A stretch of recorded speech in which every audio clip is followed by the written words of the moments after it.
Welcome back. Today we recap a heartwarming tale called The Monster Knight Wants Parental Leave.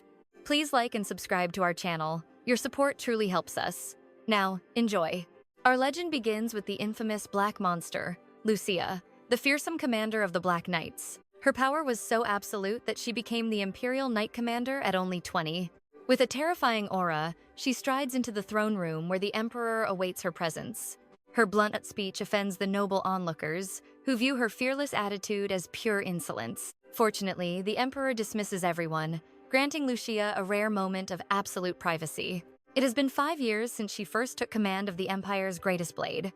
The Emperor watches her closely, hoping she awakens as the continent's 4th legendary swordmaster. This prestigious title is reserved only for the most elite warriors in existence. Currently, 3 masters exist, 1 in the Empire and 2 within their rival nations. The Empire currently holds the strongest master, the Supreme Commander, a living military legend. However, his impending retirement threatens to cripple the nation's overwhelming military strength. To maintain their power, the Emperor ordered Lucia to train relentlessly for 5 long years. Since her swordsmanship is peerless, he wants her to be the youngest swordmaster in history. But his grand plans shatter when Lucia suddenly requests a long-term parental leave. Lucia reveals she has a 5-year-old child, a revelation that leaves the Emperor utterly speechless. Just one day before the summons, Lucia had awakened in a state of total confusion. Her last memory was being a grandmaster who spent 40 years in lonely mountain seclusion. She was certain death had claimed her. How could she possibly be alive and breathing? Suddenly, Burl calls to her from outside, leaving her frozen in a state of shock. How could Burl Alt-Trout, a mere human, reach her divine mountain sanctuary? Trembling with curiosity, she opens the door, only to find a sight that stops time. The man looks exactly like Burl in his youth, making Lucia think he is Burl's son. She returns to her room to prepare, but her reflection in the mirror leaves her breathless. Looking back is her younger self from 20 years ago, radiating health and power. Even her old battle scars have vanished. She truly believes she has finally gone insane. Moments later, Burl informs her that the Emperor has officially summoned her to the palace. She learns it is currently the 5th year of the new empire, her first year as swordmaster. The truth hits her, she has regressed. Suddenly, a memory of her greatest life regret flashes. It is the haunting image of a young child possessing the exact same hair as her. That night, Lucia recalls the decree regarding the saints that led to her deepest sorrow. She once believed it was a mission of protection, but the truth was far darker. She had unknowingly participated in the cruel sealing of a completely innocent child. During the Empire's rise, black corruption ravaged the land until the Holy Saints appeared. These divine forces of light worked together to restore and enrich the fractured empire. However, the emergence of the sacred tree was never mentioned in the ancient prophecies. Lucia discovered corrupt officials staged the miracle to exploit the saints' power for their greed. Burning with resolve, she vows to atone for her sins and save the saints. The next day, Lucia heads to the harbor with one goal: rescuing the stolen children. Using her overwhelming power, she shatters the locks of a warehouse filled with caged creatures. This is clearly a den for heartless smugglers, hidden right in the capital's shadow. She scans the room with desperation, her heart racing until she finally finds the child. Facing the little one, the fierce warrior realizes she has no idea how children work. Her confusion peaks when the girl looks up and calls her, "Mother?" They look identical. In the new Empire's 4th year, Mia rouses the Saint Annie from a nightmare. Mia is like a sister, her heart breaking at leaving the newly adopted girl. Little does she know, Annie feels the same, mourning their coming separation. After all, Mia held her hand when her own mother no longer could. Now, Lucia bluntly admits she is not the girl's mother. Offering a hand, she promises safety, yet the child remains frozen in hesitation. Who knew that building trust was this difficult? Lucia tries again, but Annie recoils, fearing punishment if she doesn't clean. Lucia's brows furrow as she recalls the saint's legendary divine power. That holy strength was the only reason she survived years of being sealed. Yet, for a tiny child to speak of such pain, fury boils within Lucia as she imagines the horrors the captors inflicted. Questions haunt her. Where are her kin and how did she end up here? Annie reveals her orphan status, causing Lucia's gaze to soften with shared history. 2 kindred souls. Suddenly, a brilliant flash of inspiration strikes her. They can become a family, a promise that leaves Annie wide-eyed with wonder. Just as Annie reaches out, captors arrive, but Lucia refuses to leave her. With lightning speed, she snatches Annie up and escapes into the night. Without hesitation, Lucia retreats to her quarters within the Black Knight's camp. She prepares a bath, but Burl interrupts. The palace demands her presence. Forced into a risk, Lucia hides Annie, commanding her to stay perfectly still. While heading to the palace, Lucia asks Burl about his young niece. Burl is moved to tears. Overwhelmed, the commander remembered his family. But for Lucia, such a gesture was natural. Years ago, she and her rival, Leon of the White Knights, clashed. The stakes were high. The loser granted a wish. Naturally, Lucia won. Instead of glory, she wished for Burl's pregnant sister to receive leave. Remembering this, a plan forms. Maternity leave is the perfect cover. To save the saint, she must balance her duties with motherhood. 6 months. She needs 6 months to build a sanctuary and find villains. Facing the Emperor, Lucia claims she has a child, spinning a tale of a dead husband. The Emperor's aura darkens as he accuses her of neglecting her duty. The legendary commander becoming a mother was not something he ever anticipated. Unfazed, Lucia releases her terrifying aura, forcing the monarch into silence. Witnessing her power, he relents, granting her 100% paid leave. Returning to the Black Knight's camp, she hopes for peace. She arrives just in time to stop a bath disaster. Parenting is hard. Lucia has 11 years before the girl awakens as the saint. Only days in, the legendary warrior is already struggling with domestic life. Breaking the silence, Annie suggests that she should return to the orphanage. Tears form as she apologizes for being dirty and ruining the floor. Lucia's heart aches. She gently promises the girl she won't be sent back. She explains they must keep the housing clean as it's an imperial facility. This makes Annie's lower lip tremble. Tales of the imperial palace filled her mind, a paradise where nobles lived in luxury, free from hunger. Her own mother belonged there. Perhaps if she worked hard enough, their paths would finally cross once more.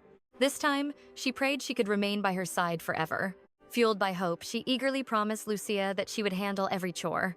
Such pure resolve touched Lucia's soul, yet she had to prepare Annie for the challenges ahead. First, she must call Lucia mother. Next, a new name was needed for her fresh start. Just as a name left Lucia's lips, her warrior instincts flared. Danger was near. Intruders! Steel flashed, but it was only her old comrades Vernon, Ghislaine, and Heath crashing through the window. 5 long years had passed since their last chaotic reunion. Yet, their eyes weren't on Lucia. They were here for the mysterious child. Like excited hounds, they swarmed the girl. Overwhelmed, poor Annie eventually drifted into slumber within Lucia's protective embrace. Gently tucking her in, Lucia whispered her new name, Nia. Warmth filled her soul. It sounded so like 𝒏𝒊𝒈𝒕𝒔, her mother. Seeking answers about the mother, the knights immediately cornered Lucia for a full interrogation. Naturally, Lucia skillfully deflected all inquiries regarding the father. She claimed Nia had been under the care of her father until now. The group was stunned, insisting that Lucia hire a nanny to handle such a heavy burden. Surely she wouldn't do this alone. But Lucia's resolve was firm. She would raise Nia herself. They showered her with lectures, but Lucia simply tuned out their persistent nagging. Her ears perked up when they suddenly started dividing household chores among themselves. She adamantly declined, but the clever knights were one step ahead. Vernon revealed a royal decree, a direct order from the emperor to assist her. More like they bullied the emperor into signing it. To them, supporting her was inevitable. They simply missed their friend who spent 5 years mastering the sword in solitude. With a tired sigh, she finally surrendered to their stubborn kindness. Her terms, no touching the floors, and their help ended with her leave. They grinned. They departed in triumph, but peace was short-lived as Burl burst in, sobbing hysterically. He felt utterly abandoned because she hadn't shared the news of her return. Exhausted, she tried to dismiss him, only for the ethereal Leon ruins to storm inside. With blazing fury, he demanded the identity of the child's father. Suspecting he was a spy for the Chancellor, Lucia maintained her icy silence. His rage boiled over as he vowed to personally execute the man responsible. Could he truly harbor feelings for Lucia? Nearby, the comrades whispered. They doubted Nia's bloodline, but the truth was irrelevant. Only Lucia's love for the girl mattered. Indoors, Leon's face burned with suppressed emotion. That very morning, he had stormed the palace seeking the ultimate truth. He believed the father had fled, unaware the emperor was weaving a clever deception. Facing her cold gaze, Leon's heart ached. His 5-year-long secret was becoming unbearable. He had once challenged her to battle. He hoped to win her favor, but his plan ended in crushing defeat. Overwhelmed by frustration, he turned and vanished into the night. Later, the knights watched in horror as tiny Nia scrubbed floors. Despite their pleas to help, the child stubbornly refused. Strangely, Lucia watched the scene with total indifference. Heath noted the month of May, and when Lucia remembered his birthday, his face lit up. Long ago, amidst a monster hunt, she had rescued him from the wreckage. Since that fateful day, he never missed his annual May visits. A sudden knock echoes. A messenger announces a grand delivery from Leon to Lucia. Intrigued, Vernon and Jillian peek out, their jaws dropping at the sight. Lucia joins them, stunned to see mountain-like stacks of crates arriving at her home. A bold note reads, "No more hiding." Yet this lavish display only fuels Lucia's suspicion. After all, Lion is the highborn son of the Empire's powerful chancellor. If his intentions were truly pure, why send Nia such gender-neutral attire? What is his hidden motive? Amidst the pile, Gillian uncovers a few beautiful dresses. They excitedly show the silks to Nia, but the child looks absolutely petrified. Sensing the little one's crushing anxiety, Lucia quickly clears the room. Nia breaks down, sobbing that she'll stain the fabric. To her, dirt means being worthless. Lucia's heart shatters. How many deep scars has this poor child been forced to carry? This trauma must be healed. She gently asks Nia for her dirtiest pair of gloves. In the washroom, they soak the fabric together, scrubbing until the grime finally vanishes. Nia beams, noticing the gloves now carry a sweet floral fragrance. Lucia nuzzles Nia's peak, whispering that she smells just as lovely. She never wants Nia to hide. If things get messy, they can always just wash the stains away together. This warmth pierces Nia's soul. She had always felt tarnished by her own existence, but Lucia's gentle lesson changes everything. Finally, Nia feels truly seen and cherished. From the shadows, Heath watches their tender interaction with a heavy, unreadable gaze. He looks pained. The next morning, Lucia wakes with Nia cuddled close until Vernon knocks. A formal summons has arrived. Lucia is required to attend tonight's Grand Knight's Order Assembly. For 5 long years, Burl had always stood in her place during these meetings. With her training finished and leave started, there is no escaping her royal duties now. Meanwhile, over at the administration office, Burl is in a total, sulky mood. He toiled endlessly for years, yet Lucia didn't even mention her vacation to her loyal aide. Poor Burl feels slighted. He even contemplates a petty rebellion to show his frustration. But his work ethic is too legendary. When Ed shows him Lucia's reply, Burl is speechless. The assembly begins. For the first time in 5 years, the Black Knight captain appears. The Red Knights roar with fury, matching the explosive temper of their leader, Bengar. Across the hall, the Yellow Division stands tall as the Emperor's direct personal guard. Yet, whenever a real crisis erupts, the Emperor calls Lucia, bruising the Yellow Division's pride. Years of bitter rivalry explode. The air in the assembly hall is thick with hostility. Bengar immediately mocks Lucia. Even when the Yellow Captain tries to stop him, he continues. Suddenly, Leon of the White Knights enters, silencing the room and calling out the bully. Lucia is stunned by Lion's unexpected defense. But the meeting starts before she can process it. The military budget is the first topic. The Yellow Captain finds the proposal completely absurd. Chasing mana stones is fine, but sending massive supplies to the Hosness Kingdom would likely ruin the Empire's economy in the long run. Lucia agrees with the concerns, but the Imperial representative insists these terms are only tentative. As for the resources, a group of ambitious nobles has already pledged their full sponsorship. Bengar just sneers, ridiculing how nobles hide their disgusting greed behind a mask of charity.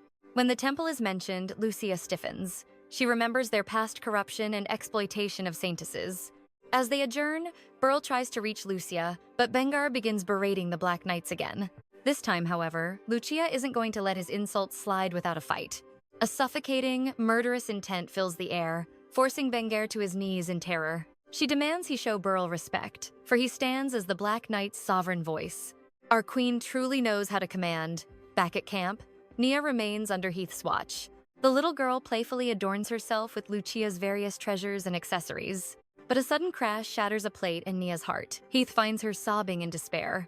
Paralyzed by fear of abandonment, her divine energy erupts, sending shockwaves through the room. Raven hair and boundless holy power, she is the temple's legendary, long-lost Saintess.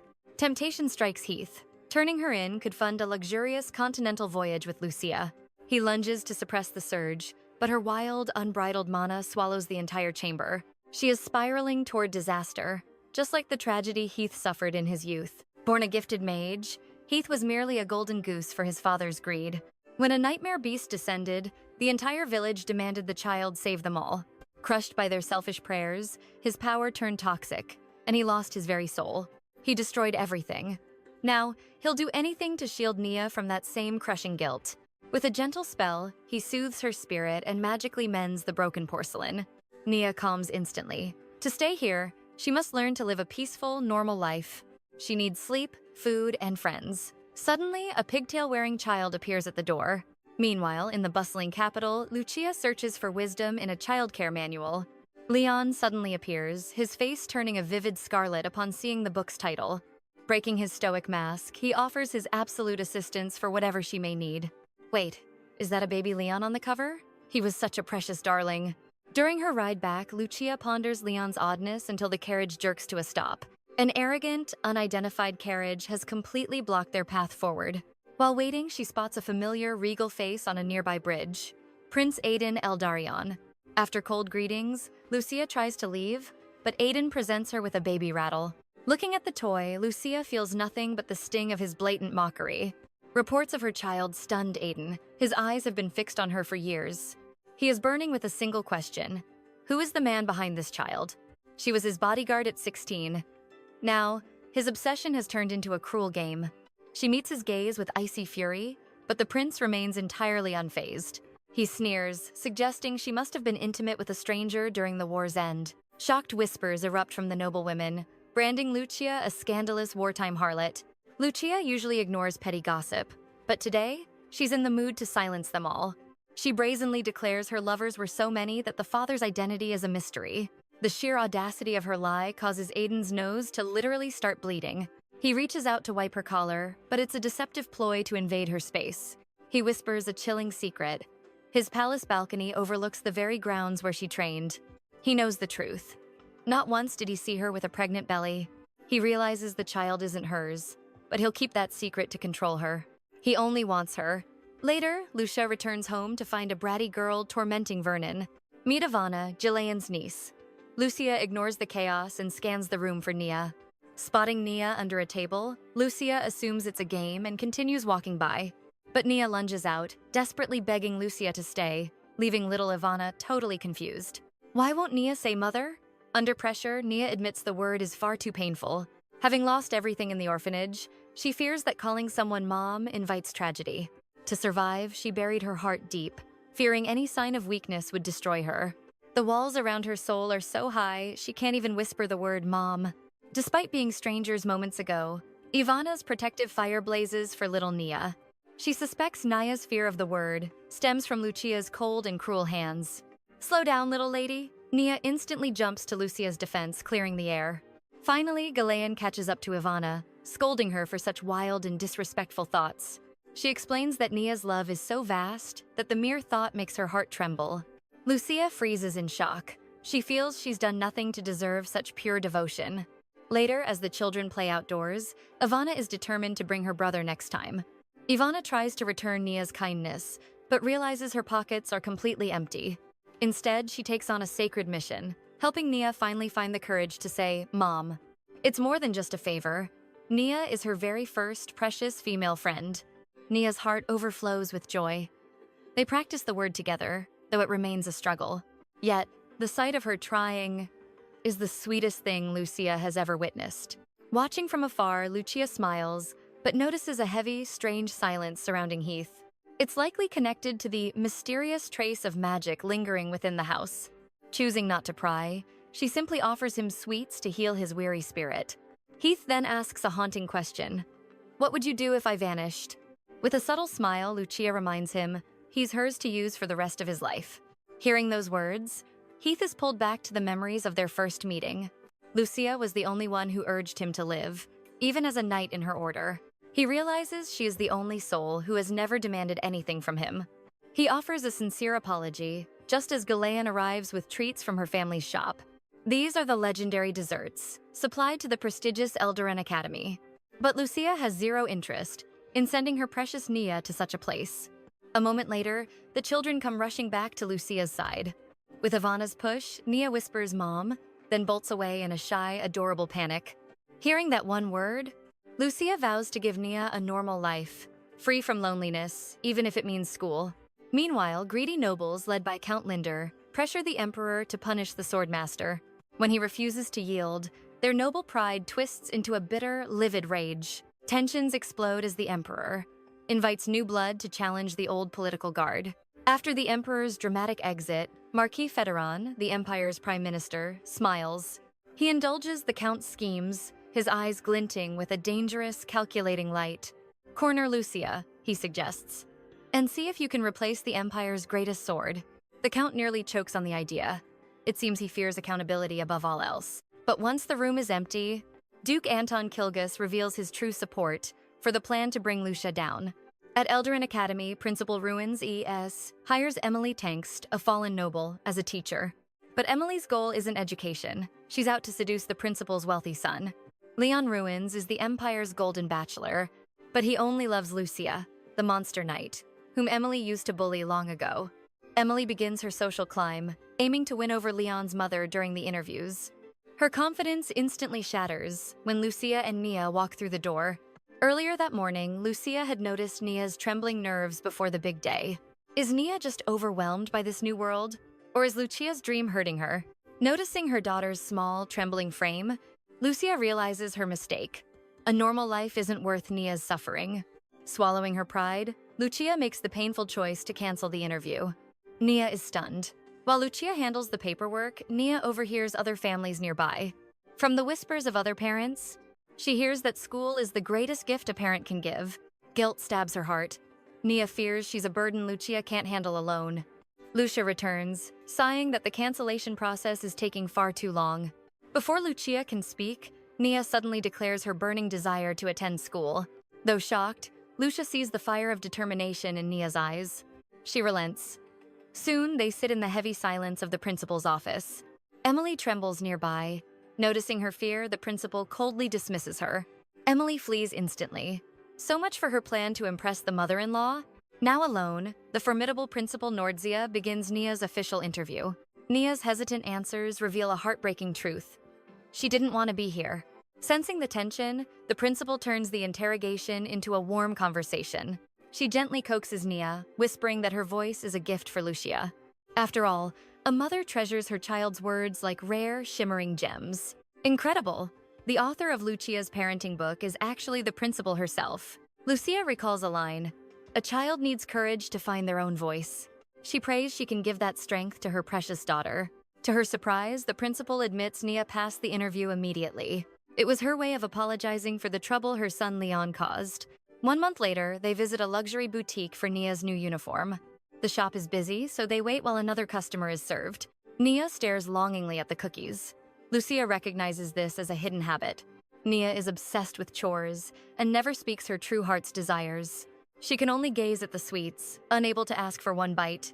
Lucia decides to help, gently nudging Nia to admit her sweet craving. She mentions how delicious those golden, crunchy cookies look, revealing she never tasted them. Suddenly, a familiar voice interrupts them. It's Marion, Burl's sister. Her son Caesar greets Nia, who responds politely. Their chat is cut short when the staff offers shimmering candies. Nia hesitates, barely moving. Lucia sighs, worried she's still holding back.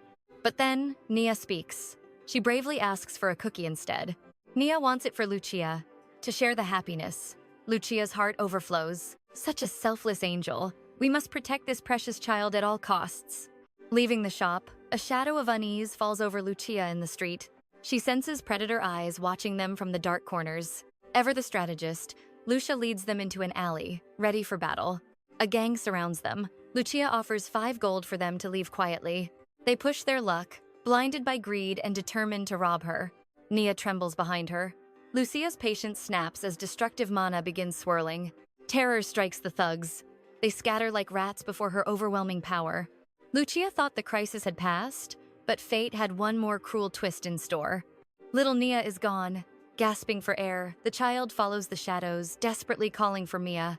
The thugs stop, but a hooded girl commands them to leave. She needs to be alone. Shadows fall as the hood drops, revealing Mia, the beloved sister Nia knew at the orphanage. Tears stream down as they reunite, but Mia's shock soon turns to cold, harsh reality. She warns that any new family will eventually abandon her, just as she was abandoned. But Nia insists Lucia is different, desperate to introduce them. But Lucia is nowhere to be seen. Suddenly, the air chills as the gang's brutal boss appears. Mia desperately tries to shield Nia, but the brute's eyes lock onto his tiny prey. Mia screams in agony as the monster chokes Nia, watching helplessly as the child's world goes black. In a flash of cold steel, the boss falls. The legendary Black Knights have arrived. Lucia arrives, radiating pure murderous intent. Her knights report Nia is safe, though held by a stranger. Mia glares at them with fierce defiance. She holds Nia tight, refusing to trust these rescuers. But Lucia has no time for games. With a swift strike, she puts Mia to sleep. Holding Nia, Lucia finally feels her soul find peace. Lucia casts a frigid look at the captor's corpse. Death was too kind. Had she reached him first, his end would have been far worse. Returning home at sunset, Nia awakens only to drown in guilt, apologizing over and over again. Lucia wants to scold the reckless child. But seeing her trauma, she offers a gentle warning. Never wander into the unknown alone again. Take me with you, she whispers. Nia nods, her tiny face stained with tears of relief. Seeing blood on Lucia, Nia's heart sinks with worry. Lucia smiles it off a small price for her safety. Nia is moved by this unexpected warmth. Suddenly, golden light floods the room as Nia's divine power awakens, mending Lucia's flesh instantly. Lucia is stunned, but Mia wakes up, her voice cutting through the peace. She accuses Lucia of exploiting Annie, believing the commander only wants Nia for her holy magic. Weeping, she begs Lucia to send the girl to the temple for her own protection. Mia is wrong. The temple is a viper's nest. Lucia bluntly reveals the dark, hidden truth. If the temple finds Nia, they will destroy her. This is a secret only Lucia guards. I'm telling you because I trust you. At those words, Mia's world begins to shift. Redemption feels close. Elsewhere, mages Marianne and Janna gossip about the mysterious child, Lucinia. Raven hair paired with divine golden eyes. Could the father be their boss, Leon, or perhaps the crown prince, Aiden Eldarin himself? They squeal with joy until Leon enters, his expression dark and brooding. He sulks, drowning in regret for failing to protect Lucia during the recent chaos. His team sees right through him. Leon's mind is clearly consumed by thoughts of Lucia.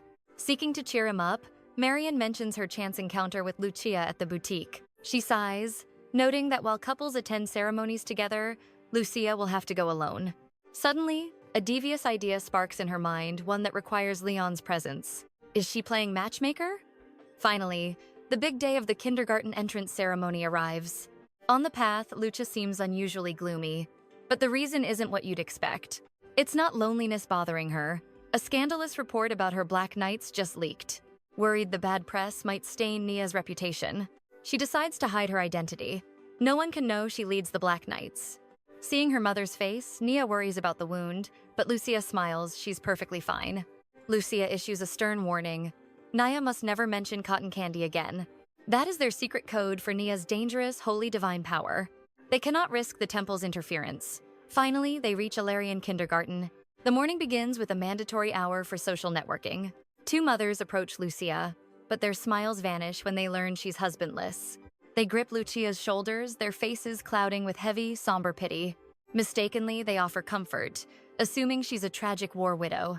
Soon, other parents gather to express deep gratitude for her fallen husband. They claim it is his sacrifice that keeps their children safe today. Lucia stands frozen. Should she correct them or endure this misunderstanding? Suddenly, audible gasps of pure awe ripple through the grand entrance. Leon and Caesar arrive. Soon, parents and children part for orientation. Inside the classroom, the little ones begin their first introductions. Ivana and Caesar go first, sharing their bright dreams with bubbling energy. Next is Gathryn, a baron's son boasting loudly of his noble bloodline. When Nia's turn comes, she stands trembling, barely whispering her name. But her courage blazes when she describes her mother, the brave knight. Cruelly, Gathryn interrupts, mocking Nia for being a common lowborn child. Outraged, Ivana leaps to Nia's defense, sparking a heated confrontation. As the insults fly, Ivana turns physical, leaving the bully in tears. Give him hell, Ivana. Meanwhile, Lucia is lost in her own thoughts. Leon approaches her, explaining he's filling in for a busy Marian. The legendary commander seems uncharacteristically nervous in this domestic setting. He asks Lucia to stay by his side, but she coldly refuses. Lucia demands to be left alone. Later, the families finally reunite. Seeing Nia again, Lucia notices her daughter looks uncharacteristically heartbroken. Murmurs erupt as the Black Knights arrive, fueling Lucia's rising anger. Led by Burl, The knights gather in the courtyard to celebrate. 𝒂💉 tries to intervene, but a loud public argument breaks out. This is a disaster. Her secret identity is at risk of exposure. Lucia flees with Nia, spotting Ivana's parents in a tense standoff. At first, things seem civil between the two clashing families. But when Gathrine's parents prove insufferable, Julie's noble patience finally snaps. The arrogant nobles storm off, leaving Julie fuming with righteous rage. Fearing her mother's temper, Ivana desperately looks for a quick distraction. She introduces Lucia and Nia, and the icy atmosphere finally softens. Meet Julie and Dave Vera. Unfortunately, Lucia must leave immediately. Suddenly, Nia hugs Ivana, sobbing an apology for the trouble caused. Ivana comforts her, blaming everything on that arrogant, low-born hater, Gathrine. Hearing such sharp words, Julie sternly berates her young daughter. Ivana explains how Gathrine crushed Nia's dreams because of her status. Lucia feels her blood boil. Her heart turns to absolute ice. She never imagined Nia would suffer for lacking a noble title. Suddenly, a booming voice echoes across the entire school grounds. Burl exposes her. He greets the legendary commander of the Black Knights. This man is completely oblivious to the rising tension. The parents begin whispering, their faces twisted with disdain for the so-called monster child. Lucia feels trapped by an invisible enemy, until she spots Leon like a ray of hope. That's it. He is her golden ticket out of this suffocating situation. Gliding forward with a smile, she desperately clutches Lion's arm, clinging to his earlier offer. Leon's heart begins to race, but Lucia is already dragging him toward the elite Black Knights. A wave of intense curiosity washes over him as they approach. Why are the legendary Black Knights here? Suddenly, Burl steps forward to greet them. He bows deeply, apologizing for the commotion and for not recognizing Lucia's hidden identity. Lucia interrupts, commanding them to seize a nearby red carriage filled with 100 stolen gems. Their new mission, capture the smugglers and recover the stolen mountain of precious amber. Without a moment's delay, the Black Knights strike with lethal precision. Lucia lingers in thought, remembering that Gathrine's mother once flaunted that very same smuggled jewelry. It seems karma is finally smiling on Lucia, and she's ready for the show. Suddenly, a tiny hand tugs her dress. It's Nia, looking up with eyes full of concern. If only Nia knew the extreme lengths Lucia would go to protect that precious smile. The next morning, 𝒂💉 and Vernon are buzzing with excitement for Nia's second school day. They dress her in bright yellow, though Heath looks like a ghost from lack of sleep. From his pocket, he produces a masterpiece, a tiny, handcrafted magical control stone. This legendary gem is the only thing capable of masking Nia's overwhelming divine aura. With the stone secured, Lucia prepares Nia for school with one final, vital lesson. She tells Nia she doesn't have to be kind to anyone who treats her poorly. It's as if a massive weight is finally lifted from Nia's small, burdened shoulders. Overjoyed, Nia tackles Lucia in a hug before the upcoming parent meeting begins. The moment she enters, her friends immediately begin teasing her about her scandal with Lion. Fortunately, the principal arrives before the playful interrogation can go any further. Principal Marine Ruins announces Gathrine's expulsion due to her family's web of dirty, illegal wealth. She bows in a sincere apology for allowing such corruption to enter their sacred halls. Next, it is time to choose the parent representatives for each kindergarten class. Lady Saradin and Lady Mara quickly volunteer for the duck and goose classes. Then comes the twist, they nominate Lucia to lead the prestigious Sparrow class. Lucia assists with the counting, and by coincidence, her friends win their respective elections. But the next name drawn sends a cold shiver down Lucia's spine, 𝒂𝒊𝒏𝒕𝒔. In her past life, the 𝒏𝒕𝒔 family seized absolute power the moment the emperor fell. Then, the name Susha Whitney is called for the Sparrow class as well. Lucia hesitates. These parents are the exact same figures who dominated the dark future. Could these people truly be the masterminds behind the tragic sealing of the saint? Before her regression, Lucia never understood how these families became the empire's iron backbone. But now she sees the truth. This innocent kindergarten is where the conspiracy took root. Realizing the plot is already moving, Lucia decides to play dirty to protect her family. She draws her own name as the Sparrow representative. She must watch them closely. The principal then announces that the temple's baptism ceremony is reaching its final stage. This news strikes Lucia like a devastating bolt of lightning. If the temple discovers Nia's true power, they will steal her away forever. Meanwhile, the children gather around Nia, sensing a legendary destiny within the girl with midnight hair. Right on cue, temple priests arrive to begin the baptism ceremony for Class Sparrow. Their cold gazes instantly lock onto young Nia. Knowing she is the monster knight's daughter, they whisper, Is her raven hair a sign of a dark bloodline? They suspect she is the Saintess. As the rite begins, Heath suddenly crashes through the doors. He fastens a control stone necklace around Nia's neck, much to the visible annoyance of the temple priest. Teacher Emily remains silent, allowing the bold intrusion to pass without a single word of protest. She fears Lucia's legendary wrath. Thus, the holy rite concludes peacefully, shielded by the stone's hidden power. Lucia rushes in, heart racing. Seeing Heath's gift on Nia, her panicked breath finally hitches in relief. Recognizing the artifact, she offers a radiant smile of gratitude, sending a surge of warmth through Heath's heart. Soon after, Lucia's parental leave ends, marking her return as commander of the Black Knights. But Burl's absence triggers her intuition. Vernon explains the quest for training ground access, leaving Lucia shrouded in deep, suspicious confusion. Checking the official logs, she discovers a chilling pattern among the four orders. Her Black Knights were erased from the schedule for 6 months. Then, the realization strikes like lightning. While she was away, rival orders conspired to seize their grounds and hoard the finest Imperial equipment. Furious, Lucia rallies her knights. It's time to settle this debt with the upper management immediately. Elsewhere, arrogant vice captains corner Burl, mocking the dignity of the Black Knights without any mercy. They block his every request. Suddenly, Lucia appears like a vengeful shadow, leaving the officers frozen in absolute terror. She demands their slot. The Red Order's captain sneers, blocking her. He foolishly dares her to settle the dispute through cold steel. Lucia decides to do exactly that. Aura explodes as she single-handedly dismantles the entire training facility in a storm of power. Amidst ancient ruins, the Emperor questions Prime Minister Fetter regarding Prince Aiden's failed marriage alliance. Following tense talks, Fetterin confirms a diplomatic treaty has finally been secured with the Farandel Kingdom. They sacrificed a precious diamond mine to ensure imperial peace. Yet, curiosity bites. Fetterin demands the truth. Why did the prince actually break his royal engagement? The Emperor smirks, hinting at a legendary warrior's return. Yes, he means our unstoppable commander, Lucia. Fetterin's eyes bulge. Suddenly, he bursts into thunderous laughter at the Emperor's audacious master plan. Defensively, the Emperor justifies his greed, while Lucia is known as a mere swordmaster. Her true prowess rivals a grand swordmaster, wielding divine energy like it is a part of her soul. Naturally, he'll stop at nothing to bind her to the Imperial bloodline. He gambles on Aiden's charms, unaware that a fierce rival for her heart is already rising.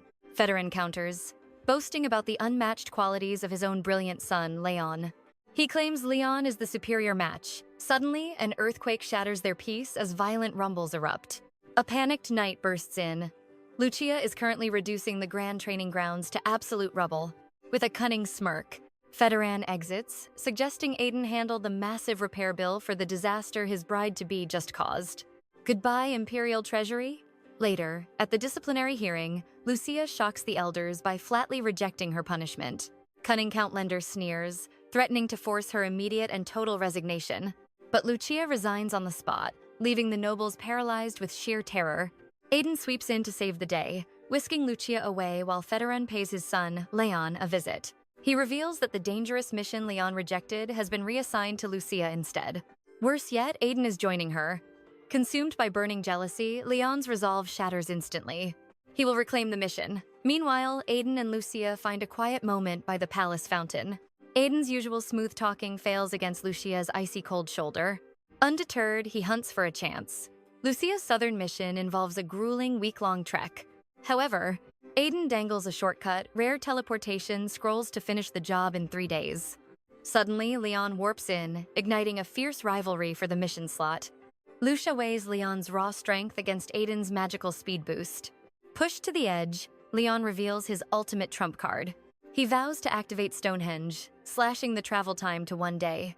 Stonehenge is a legendary gateway reserved for grand armies during wartime. Chancellor Ruins clearly moved mountains behind the scenes for his son's favor. Lucia finally reaches a firm conclusion. She signs Leon's papers, but vanishes the moment the 5 o'clock bell tolls. It is time for Nia's school pickup. Aiden shoots a murderous glare at Leon. His romantic date just vanished. Better luck next time, Crown Prince.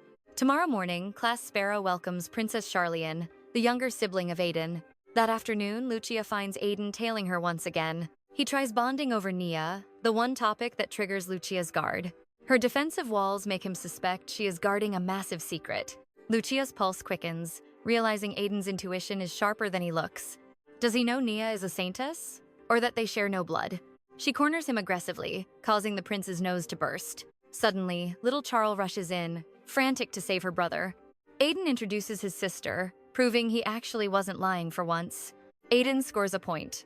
Meanwhile, Charlene begins disrupting Emily's peaceful lessons. She mocks the activities and challenges the teacher's very authority. During recess, Ivana and Nia kindly invite the lonely princess to play. They are building a sandcastle, but Charles calls it peasant work. She demands Nia serve as her maid, sparking Ivana's protective fury. Caesar steps in, trying to translate Charles' awkward social blunders. The narrator remains skeptical, but Ivana decides to offer a chance. Surely, letting Nia play along won't cause any trouble? Back in class, a heated battle over colorful crayons begins. Ivana snatches the colors Charles wanted, igniting a royal tantrum.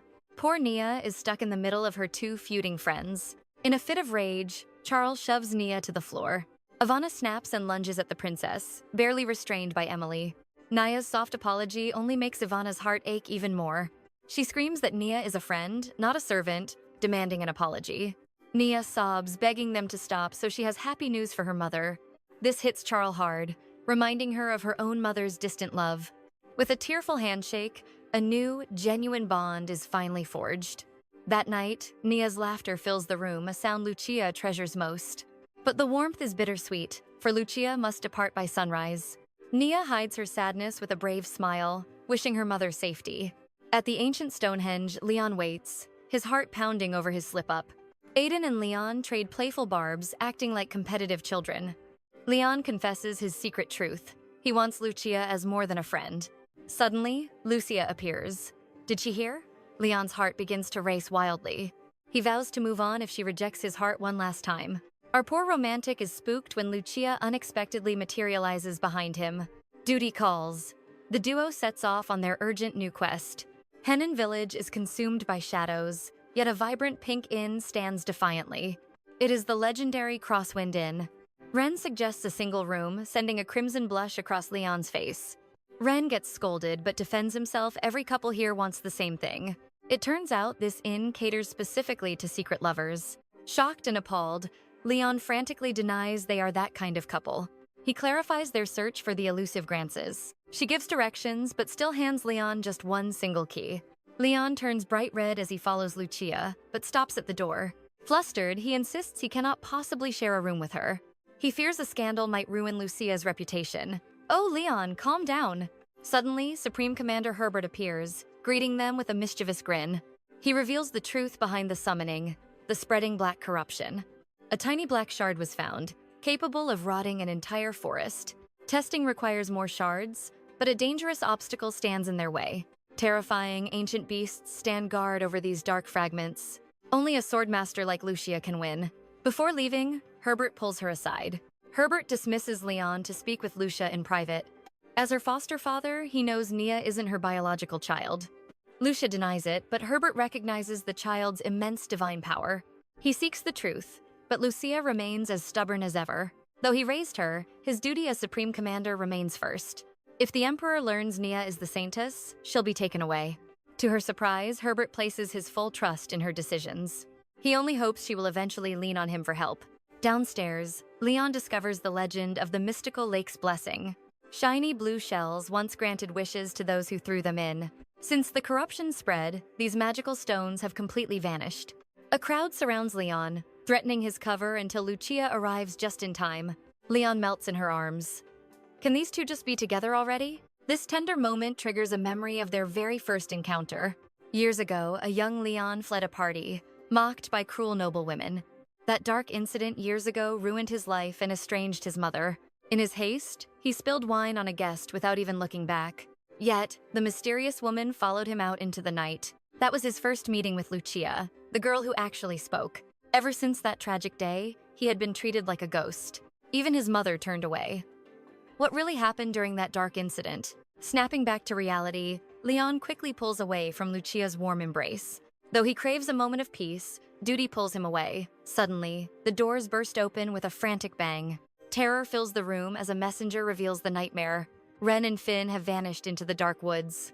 Adrenaline surges through Leon's veins. Without a second's hesitation, he leaps into the fray to find them. Using a forbidden tracing spell, he hunts their trail, but at a split path, he and Lucia must separate. Lucia carves through monsters with silver steel, but a desperate scream suddenly echoes through the twisted trees. She plunges toward the source of the cry. A horrific scene awaits. Cultists in ebony robes are holding the innocent children at their mercy. A figure in white kneels nearby, his hands reaching for a crystal radiating pure abyssal corruption. The sight sickens Lucia to her core. There is no time for a plan, only action. She strikes like a thunderbolt. Their magical wards shatter instantly against her overwhelming, righteous fury. She manages to pull the children to safety, but another wall of dark energy seals her path. To her horror, the stranger begins consuming the crystal. Her final charge is just a second too slow. The villains vanish into the shadows, leaving behind only piles of ash where the cultists once stood. Only a fragment of the corruption remains. As Leon arrives, the gravity of this dark magic sinks in. These weren't ordinary mages. They were wielders of a forbidden and ancient power. This art was thought lost for millennia. Leon fears they are dealing with cursed sorcerers from another age. Back at the village, a tearful reunion unfolds as the children are returned to their mother's arms. Their heartfelt gratitude touches Lucia's soul, marking the first time she's felt such genuine warmth. Meanwhile, at the Vera estate, Nia tries to find joy while playing house with young Ivana. Tomorrow is the day Lucia returns, yet a cold seed of doubt begins to sprout in Nia's heart. Hearing the girl's anxiety, Julie offers comfort. Surely no mother would ever abandon her own flesh and blood. But then the heartbreaking truth slips out. Nia isn't actually Lucia's biological daughter. Oh, Nia, why would you reveal such a dangerous secret now? Before Julie can react, Ivana skips back in, distracted by her mother's rare and shimmering hair oil. Far away in Hanin, Leon and Lucia work together to cleanse the forest of its lingering rot. As the woods regain their luster, Lucia's heart remains heavy. The healthy trees only remind her of a tragedy. Her mind wanders back to the legendary sacred tree of her past. Its beauty was a lie built on blood. Lucia steels her resolve to change Nia's dark fate. To save her daughter from being a living sacrifice, that cursed tree must be found and destroyed. Suddenly, Leon mentions a peculiar fact about the gender and life cycles of magical trees. A glimmer of hope ignites. If these new trees flourish, Nia might finally be free from her destiny. So, what do you think of Lucia's journey to protect her found family? Smash that subscribe button and hit the bell so you never miss an update on this emotional story. Thank you for all your support. We will see you in the next epic chapter.